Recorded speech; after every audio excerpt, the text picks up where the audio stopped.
What's up, y'all? Welcome back to Not Gonna Lie. It's your boy Fritz. What's up, y'all? It's your boy Dapper Dan. You're now tuned into the latest and soon to be the greatest podcast. All right, I was gonna do it. I was really gonna let it rock. It's good though, man. I'm good. How you, bro? Chilling, man. Chilling. Back for another episode and all that. Yeah, how you liking the spot, bro? Nah, I fuck with it. This is Me too, bro. This is it. But let's get right into it, man. Definitely. Let's talk about the fact that we were wrong in our predictions. I mean, let me come out and say, first of all, I'm gonna be wrong 75% of the time. 75% of the time, I'm probably gonna be wrong. I'm gonna own up to it, but I'm probably gonna be wrong. But I'm still staying strong on when I say it, though. But I'll probably be wrong. Nigga Reem like he got something to say. What happened, bro? Yeah, I think it said the Saints were gonna win the chip, and they lost to the Vikings. All right, but nobody was predicting they were gonna lose to the Vikings. Like that was like the surprise. Nobody predicted that. Nobody predicted the Saints losing first wild card round to the Vikings, bro. Like, As soon as Kirk Cousins threw the touchdown, I said Kirk Cousins forever. No, Dalvin Cook was cooking, but Kirk Cousins, bro, he did his thing. You know what I'm saying? He finally got that win that a lot of people didn't think he'd ever get. So, bro, and I was actually not jacking him because he's like 0-9 on like Monday Night Football. Yeah, so I'm like, this guy obviously 0-9. is not built for the bright lights. So I'm thinking this is an easy dub. Well, not easy, but like this is a dub for the Saints. And shout out to Vikings defense Wasn't and all you that. completely wrong? About what? Didn't like the whole? No, we got the Seahawks. You got Seahawks. Yeah, we got the Seahawks. That's it. I won 1-3. I went 2-2. Now, honestly, I'm counting the Titans pick, bro. Because I said, the Titans could possibly win. I didn't pick them, but I said, this could possibly be a win. So I'm taking like 1.5. You did. I'll take a half on that one. That's reasonable. But the Pats, they were losers. Speaking of the Titans, Derrick Henry, he just... Nah, I bet. You ever seen how he looks, bro? Like he that dude, like he doesn't look like a guy you'd want to like step in front of. Like, he look like a bouncer.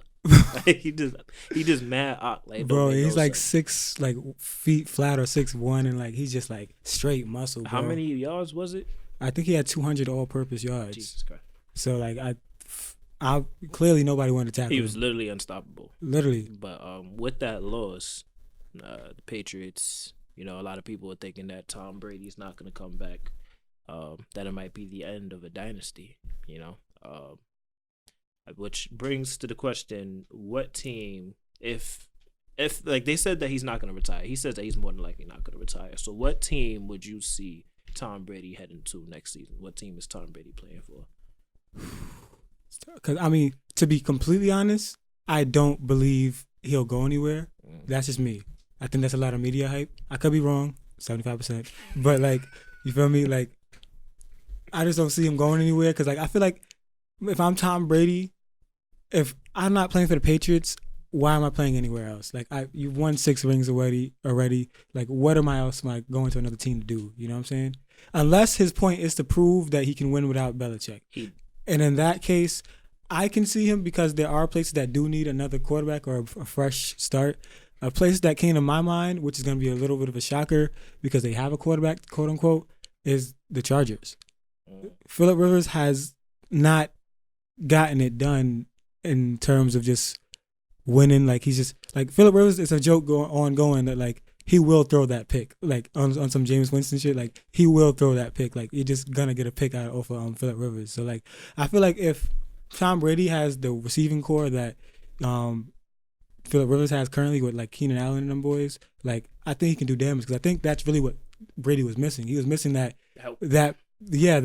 really game breaking person, and Keenan Allen is like, in my opinion, one of the top 5 receivers because he's a great route runner. He has great hands. He has great separation speed. You know what I'm saying? He needs a guy like that. Like, he hasn't had a guy like that since probably Morris. Gronk was just the guy. He was just a physical specimen that like you put it anywhere, he's gonna get it. Gonna catch anything. But I mean, how you feeling? I'm feeling like the Chargers could use him because that would be a great landing spot for him. The Chargers wouldn't make sense. I'm leaning towards. I did say at the same team for Cam Newton, I feel, but Tom Brady, I feel like can also be good, like on the Bears. I want to say the Panthers, but they just lost their head coach. And who did they hire? They hired the dude from Baylor. I think his name is Matt Rule, Facts. who got a crazy contract. Facts. Crazy A contract. lot of money. It was like 60 mil or some shit for it. I think it's 6 years, 60 mil, Yeah. and with incentives to get more, obviously.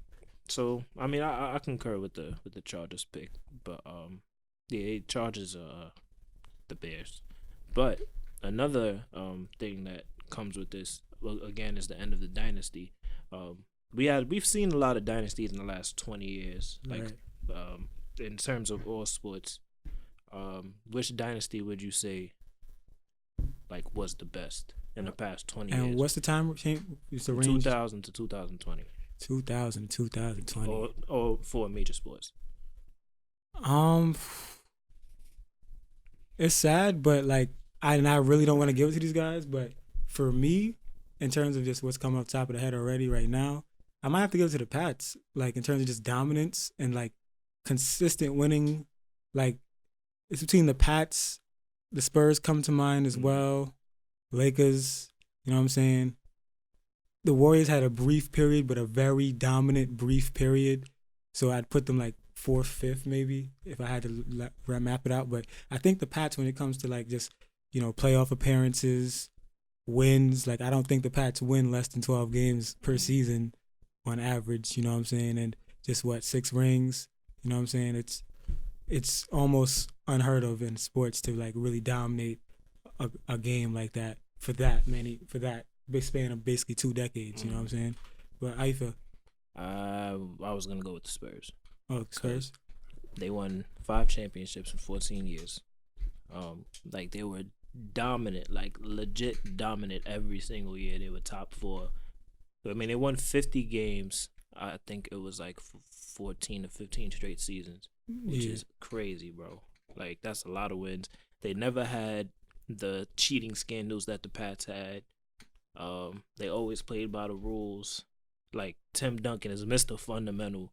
Like he was just dominant, bro. And like and the fact that you can put any type of player in that system and Pop would like figure them out. Like it was the same thing with Bill Belichick. Like Pop and Bill Belichick, they mirror each other definitely. And they're dead ass just like when it comes to coaching, you can't compare them to like anybody else to them. Like they're the creme de la creme. They're the top tier of their sports, respectively. So, but it's like the things that Pop was able to do with like a unknown foreign player like Tony Parker, who a lot of people had no idea. Like there was a little French kid, and he ends up being a all-star. And Manu the same way. Facts, MVP in the fucking finals. Like it was just a dominant time, and they could have easily had 6 championships if that rebound doesn't go Chris Bosh's way and Ray Allen doesn't hit that shot.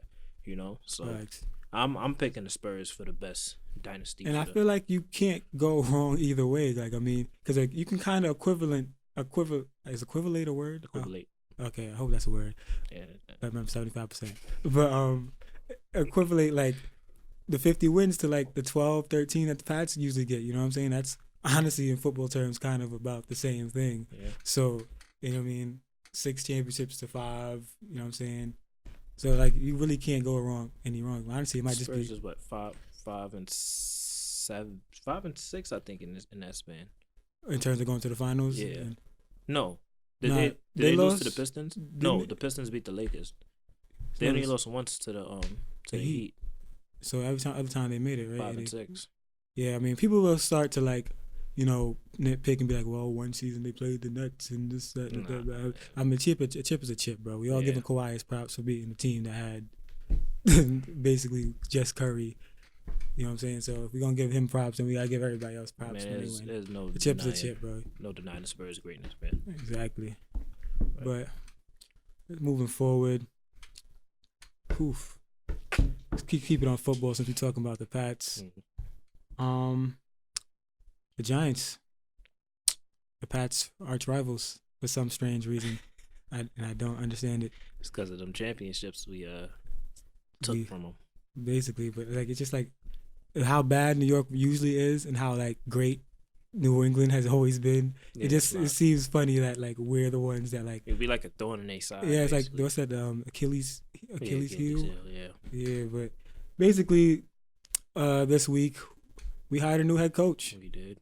And I'm not gonna lie, when I heard his name, it was the first time I ever heard his name ever. I dead ass said who immediately. Like because mind you, we're texting as it's going on, and I'm like, cool. Like I hope we get like you like, oh, we might get Jason Garrett. I'm like, Nah, I didn't want that. I didn't want him. I'm like, it's an upgrade from Pat Shermer effort. You know what I'm saying? But then we got to get a notification on Bleacher Report. It's a guy named Joe Judge. No. Now, I'm going to give Joe Judge some credit here.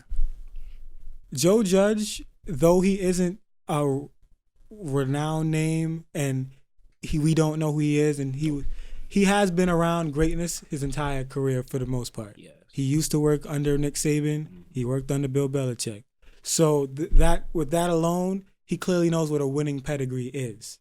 So that would be my only Rima. I don't actually know silent feedback. But anyway, that alone would be like my flowers I would give to him. Just like, yo, like you do know, you've seen at least what it takes. Now, can you imply it and, run it yourself is the whole thing. Because, you can say the same thing about Freddie Kitchens. He was good at his job, but then when he got the head coach job, he was trash. Yeah. So you see what I'm saying? And they're thinking about hiring Freddie Kitchens as the OC, by the way. That's like in the talks. That's the latest thing. In the talks. Last thing I saw was about Jason Garrett being offensive coach. Nah, I read something today. He's like they're trying to get an interview or whatever. But how you feeling about Coach Judge Joe Brown? I mean, I can't. Joe Judge is his name. Joe Judge. Exactly. I don't know where Brown came from. Nah, I mean Judge Joe Brown. You watch? Yeah, a couple episodes. But I mean, it's. I didn't really know how to feel. I still don't know how to feel because it's like I don't really know too much about him. I didn't really watch the Pats like enough. I don't really like the Pats, as you know. I feel like you can't not watch him though. Yeah, but I'm saying like I never paid attention. Like every time we thinking about coaching, it's just Bill Belichick. Like I knew nothing about the coaching staff. So I mean, we gotta take a chance. We gotta do something different. Yeah, I'm always here for giving one solid chance. You feel me? It's a shame because like it's in a year where like we could get decently good. You know what I'm saying? If we do have the right coach, I feel like we could have a decent season. Not great, but decent. 7 wins. I could see 7. No. But honestly, one thing I wanted to talk about more so was that, I feel like there was a lot of people that, and this is classic New York fashion, like we just overlooked. Like we didn't even get an interview with the guy that the Panthers signed, and that was supposed to be like our guy. Like that. Panthers didn't let him out the office, bro. That was supposed to be our guy. We didn't interview Josh McDaniels, who was another guy that was supposed to be, a high, prospect. He's OC from the Pats, if you don't know. But I feel like he's gonna end up being the Browns coach. Either that or stay on the Pats. I could see him staying on the Pats, to be honest. But regardless of that, there was another coach who's the offensive coordinator for the Chiefs. He's offensive coordinator for the Chiefs. I don't know how to say his last name, so I'm not gonna butcher it. I'm just gonna call him Coach B. Coach B should have had at least an interview. I don't think we should jump to Joe Judge. I don't know how great Joe Judge's interview was. Apparently, he walked in the room and they said he had a presence to him. Like they were saying that this nigga Schumer he had no presence. Like, we still hired Schumer anyway. So what's that be to be? I don't know. Presence doesn't play on the field. I don't know, bro. They were just like saying that people are gonna respect him, and like when Bill Belichick wasn't in the room, he was the one that was running things. So I mean, I'll give him a chance, but my thing is somebody like that's proven, like Coach B from the Chiefs. This is like because we see what the Chiefs do offensively. Like it's not a question. They're always the top ranked offense in the league for the past few years under his tutelage. You know what I'm saying? So like a guy like that deserves an interview. And like I don't want to say it, but I hope it's not because of his skin color, because he is a black man. You know what I'm saying? Because I didn't hear any black coaches that were even mentioned in that realm. And part of the Rooney Rule that they had been stated years back is basically like you have to include different like diversities of people in your search for high head coaches and like senior officials for your organization. And I didn't hear the Giants have not one person. You know what I'm saying? So when was the last time the Giants had somebody black like running things? Like I think we had a defensive coordinator. I think Romeo. I could be completely wrong, but I think Romeo Crennel was our defensive coordinator at some point, or he was there was some black guy doing defense for us one year. I don't know who. I can't remember who it was, but at the moment. But yeah, just the Giants don't really like. It just kind of rubs me the wrong way because I feel like, especially when you have a team full of African Americans, like At least interview one. exactly, like, and then what do you think? They might respond better to the guy that looks like them, and but that's just me. I don't want to like throw my pro-black inhibitions I on them. completely understand where you're coming from. But like that's just how I feel about that. I feel like he should at least, and not even just him, but like we should have held out. I don't know what exactly was done because they don't release that information. But I feel like our interview process could have been a little longer. Like we could have, at least tried a few more candidates. From what I hear, we didn't interview that much people. I feel like we interviewed like 2 people, and then that was it. It was like I feel like we got to give more people a chance. But regardless of that, that's just how I feel. It's the New York Giants. It's Milwaukee regardless. It's the New York Giants. What we gonna do? But since we're talking about football, the game that's coming up on Monday. It's Monday. Believe so. I'm pretty sure it's Monday. Yeah, it's usually Monday. Yeah, the college national championship game. Right. So you got Clemson versus LSU. Mm-hmm. Who are you predicting to win that? I got LSU. And why? I think I like LSU's defensive backs lineup. There's corners, safeties. I like their chances against the people that against the receivers of the Clemson. Mm. Both quarterbacks are both top tier pretty much. Trevor Lawrence would be in the draft this year if he was eligible for the draft. Niggas said he was supposed to go number 1 last year if he was able. Potentially, you know what I'm saying? And we know our guy Joe, the Heisman winner. You know what I'm saying? So I'm honestly just rolling with the Heisman winner at this point, and just what I'm saying. Just that team, they're on the streak, they're on a roll. Why not win it? And like I told you via text, if your coach voice sound like that, you gotta win.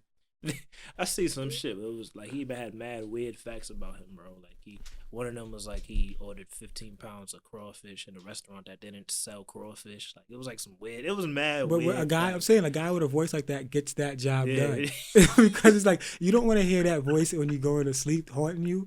Like you gotta get the crawfish. I'm picking LSU too. Like off the strength of the impressive wins that they had. Some of the impressive wins that they had this season was against Alabama, 46-41. They beat they smoked Texas A&M, but it wasn't really ranked this year. They beat Georgia 37-10, which I feel like that was the game where people was like, okay, they gonna fuck around and probably win championship. And then what they did to Oklahoma, bro, they violated. Yeah, It was 7 touchdowns in the first half. Yeah, it was crazy, bro. And the thing is, I was watching, I was like out and about and like at the bar, and then like I look up, I'm like, damn, that's the score. I did not expect that game to go that way at all, bro. It's a lot of touchdowns at one. Bro, I don't know if Oklahoma just came in there not ready or if that was just pure dominance, but LSU was on their bullshit, bro. I bet you Oklahoma was hyped. They like, we about to cook these niggas, and they got smoked. Nah, because I had faith. I'm going with Jalen Hurts, but you know what I'm saying? LSU was proven to be a dominant force this season. I just feel like, even though Clemson obviously has been dominant as well in their own right, Clemson also comes from a less tough division. Yeah, I was or conference rather. Like, it wasn't. It doesn't hit. I mean, granted, you can't help who you play. Yeah. You know what I'm saying? But when you haven't faced that kind of competition all season, really, and then you got to come face in the highest level, sometimes it might be overwhelming. So I'm definitely still rolling with LSU. I respect that. We gonna see, man. All right, so we want to switch gears now? Yeah, switch gears to basketball. All right. We at the new year. You know what I mean? We got the season started late September.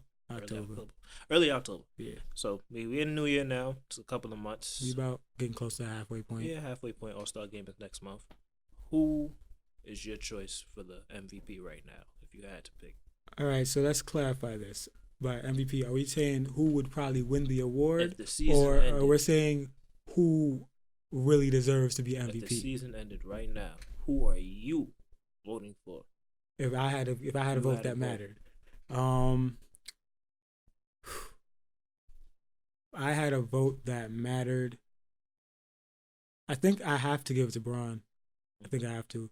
My second pick would be, just because I want to see this happen, Luka, but because he's just balling out of control. I'd never give an MVP award to Harden ever again.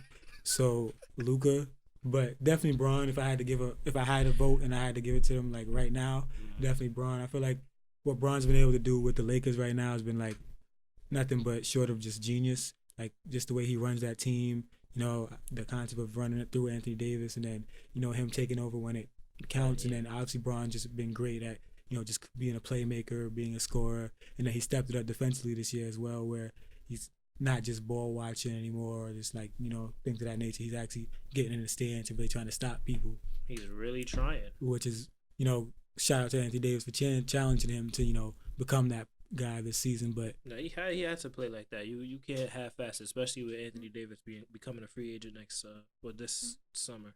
I mean, but they mans anyway, so he gonna sign back regardless. Yeah. But yeah, like Bron just proved to be dominant all over the game, defensively, offensively. He's passing. He's leading the league in assists right now. Like in year 17 at age 35. Like I feel like you can't not give him the MVP just when you look at everything in one thing. What word am I looking for?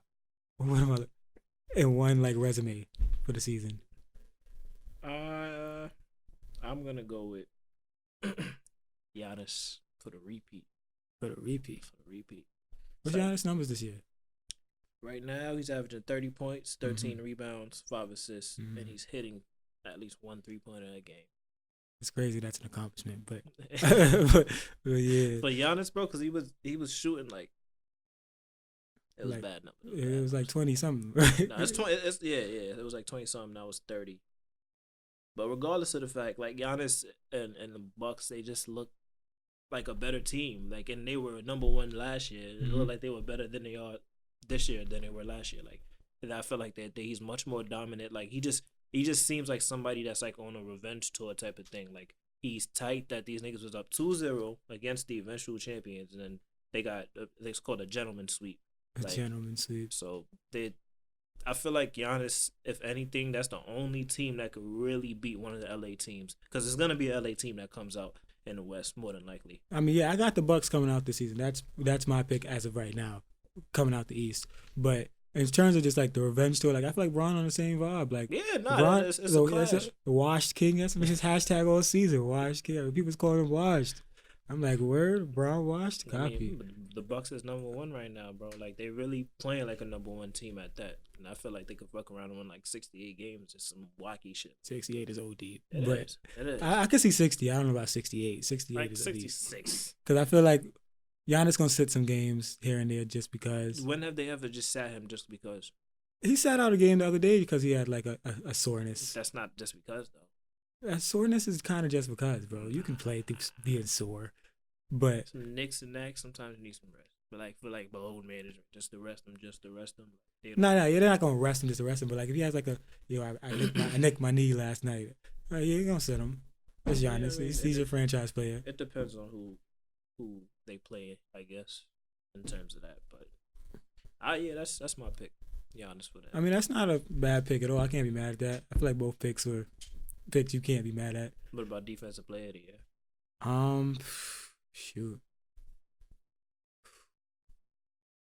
I feel like I would need to do a little more research, but off the strength right now, that's tough. I don't even have to pick. How about you? Probably AD. That's what I was leaning towards, but I didn't want to say it because I didn't want to be cliche. But go me cliche, bro. I don't care. Because I already picked Bron. I didn't want to pick the Bron. I hear you. Right? I mean, at the end of the day, they dead as the number one team in the West. Like they balling out. Not yet, because AD is definitely balling out. And he's leading that defensive team. Niggas had 20 blocks the other night. Yeah, that joint was crazy. He had 8 or 9 of them bitches. Yeah, 8 blocks, bro. That's mad fucking. It's funny because I didn't even watch the game. I don't think it was on TV, but it might have been. But I only realized he had 8 blocks because I was like, I'm scrolling through fantasy, and Ray got AD. I'm like, why AD got 8 blocks? I was like, that's crazy. That's mad fantasy points. Who you playing this week? Malik, bum ass. Facts. All right. I just got done with God last week. You cooked them? Facts. You doing bad, bro. I'm doing bad too, but we here though. It's cool. But switching gears to like another team in the East, we got the Philadelphia 76ers. And it's funny that you would chuckle because it is kind of a laughing matter going on over there. Because secretly, I've always thought, there's a very big hindrance to them winning a chip. You know what I'm saying? It's legit. That's what it comes It's the shooting, and I feel like it's also just the Ben Simmons and Embiid dynamic. some like I mean obviously if Ben Simmons shot more, things That's would open legit up. why the dynamic doesn't work. That's legit. The Exactly, reason, but bro. the reason Shooting, it does, you said it correctly. However, Ben Simmons has clearly said, well, not said, but clearly shows he's unwilling to shoot, because his coach even came out and said publicly, "Yo, shoot one a game. Shoot one a game, one." He's not even saying you gotta go out there and make the one. Just shoot it that shit to keep the defense honest. And yet he's still not shooting it. Guys are still guarding him from the little He's averaging circle. like 15 points or 16 points a game this season, bro. It's mad mediocre. I mean, granted, when people know how to guard you, how much? Because he's scoring in mainly transition baskets right now. And you know what I'm saying? Little middies. I read something whereas I think he could benefit more if he's not going to shoot at least.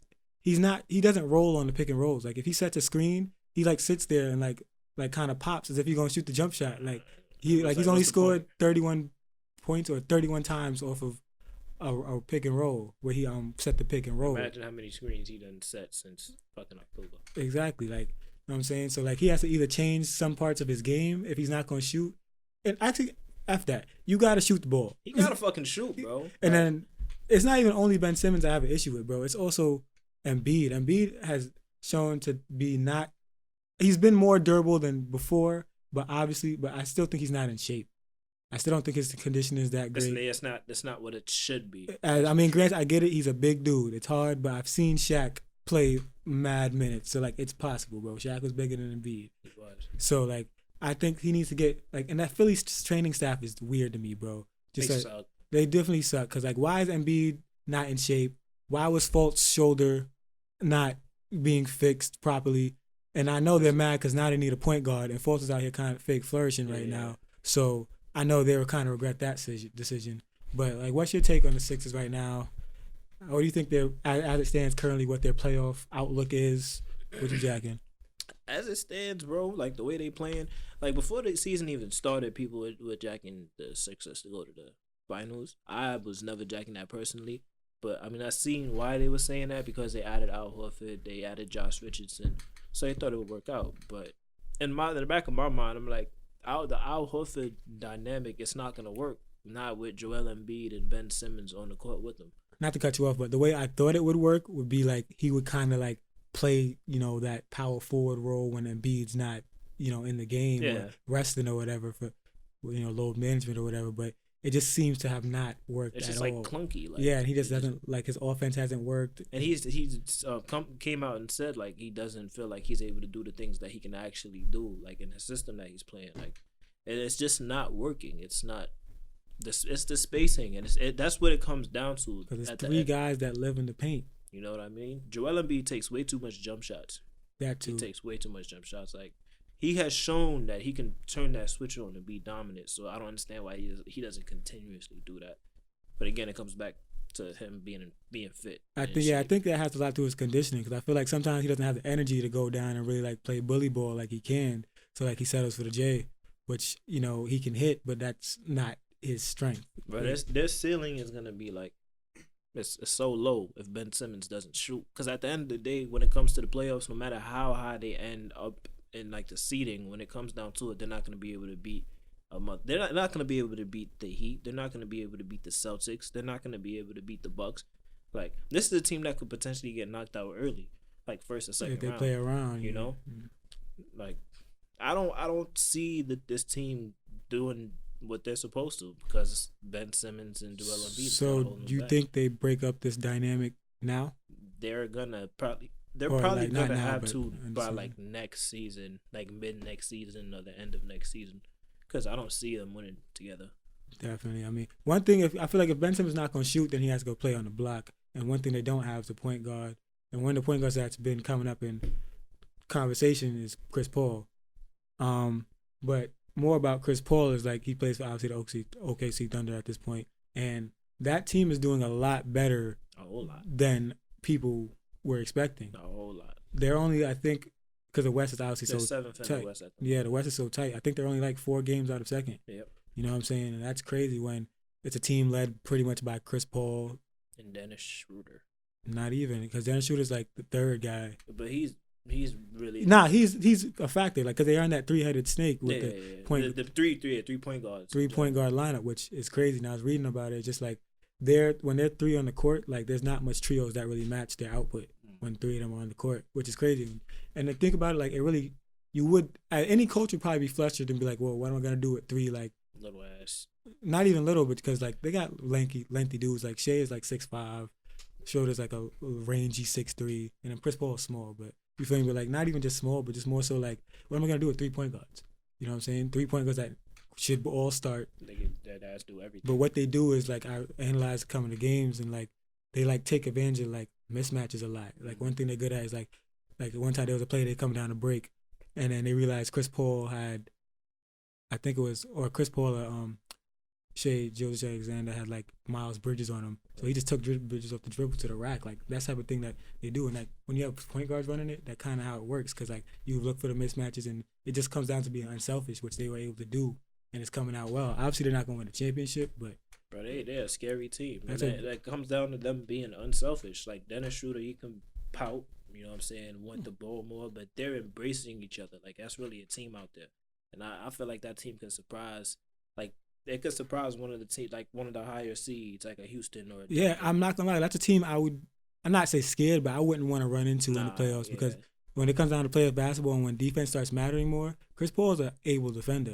You know what I'm saying? Quick hands, handsy, rangy defender, and you know Schroeder's always been known for like more of his defense, and then Shea is a long, rangy dude. You know what I'm saying? So like that could be a scary trio to meet. And then Steven Adams in the paint still Steven Adams, they say, is the strongest dude in the league, bro. Nigga, he just look mad strong. So I'm saying just to shout them out. That's a team I wouldn't really want to see if I'm a team in the West. You know what I'm saying?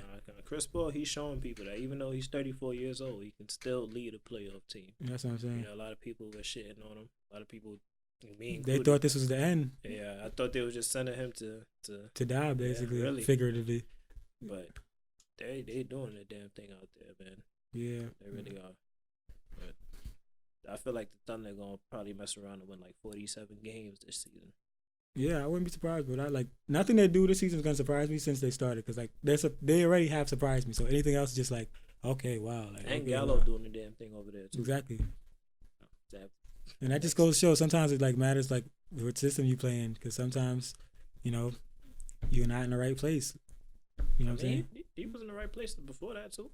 Yeah, but you know what I'm saying? Maybe the training staff different because he hasn't gotten hurt at all this season. You know what I'm saying? Like maybe he's in better shape, better point in his career. I don't know. Something different about Gallo, bro. Gallo was fragile, man. Since he got to that. That's what I'm saying. Something different this year. He playing different. Probably eating different. They're really playing like a team. Probably vegan now. People love turning vegan. I can't do it. I wouldn't do it either. Too much grass. Jack and Ray still eat pork, but. Ray definitely eat pork. Look at his face. That's a pork eater. Yeah, but I mean that's all we got. I think so. This is a good place to wrap it up. Sound like me. I mean I ain't got no other lines, so I gotta steal yours. But yeah, this is a good place to wrap it up. This has been episode 13. I'm sure about that one. You sure about that one? Yeah, because I watched last episode and I said it at the end. So boom, this has been episode 13, and we'll catch y'all next episode 14.